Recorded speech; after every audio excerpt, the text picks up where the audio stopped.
Дорнод Монголын хуурай хээрийн тогтвортой ландшафт, биологийн олон янз байдлын хамгаалалт төсөл. Дорнод Хинти, Сүхбаатар аймгийн 9 сумын нутагт хэрэгжиж байна. Төслийн мэрэгжилтнүүд Дорнод аймгийн Хөлбөмбөр сумд ажиллаж, төслийн хүрээнд хийж байгаа ажлынхаа талаар танилцууллаа. Тэд газар зохион байгуулалтын төлөвлөгөөг танилцуулж, малчдын орлогыг нэмэгдүүлэх, бэлчээрийн менежментийг сайжруулах талаар санал бодлоо хэлж, байгалийн нөөц ашигласны төлбөрийн тухай хуулийн өөрчлөлтийг танилцууллаа. Тухайлбал, өмнө нь аймагт төвлөрүүлээд дээшээ улс татаад авчдаг байсан төлбөрийн тодорхой хувийг одоо суманд нь үлдээж захиран зарцуулах эрхтэй болжээ.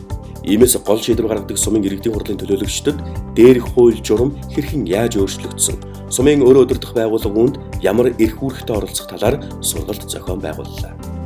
Мөн 2 дахь жилээр хэрэгжиж байгаа малын тоо толгойн албан татварын хэрэгжилт, энэ дарга сумдын сайн туршлага, төслийн зүгээс хийсэн судалгааны үр дүнг сумын иргэдийн хурлын төлөөлөгчдөд болон багийн иргэдийн нийтийн хурал танилцуулж тэдний дунд хэрэлцүүлэг өрнүүллээ.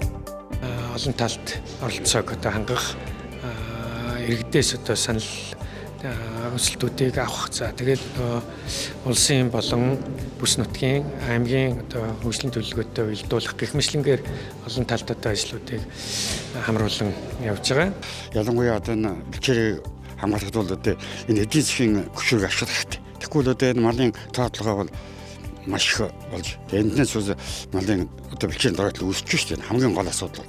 Төлөвлөж ашиглаагүй болмос бид нэг газараа олон жилээр талхлах бэлчээр дөрөлтөх хамгийн үндэс болж байгаа.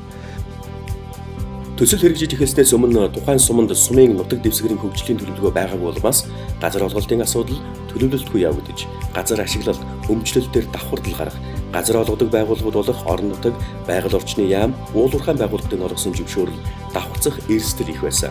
Тухайн сумын нутаг дэвсгэрийн хөгжлийн төлөвлөгөө боловсруулалт батлуулсны дараа газрын нэгдмэл сангийн удирдлагын цахим системд оруулснаар цаг хугацаа, орон зайвал хамааран олон нийтэд нээлттэй ил тод харагдах юм.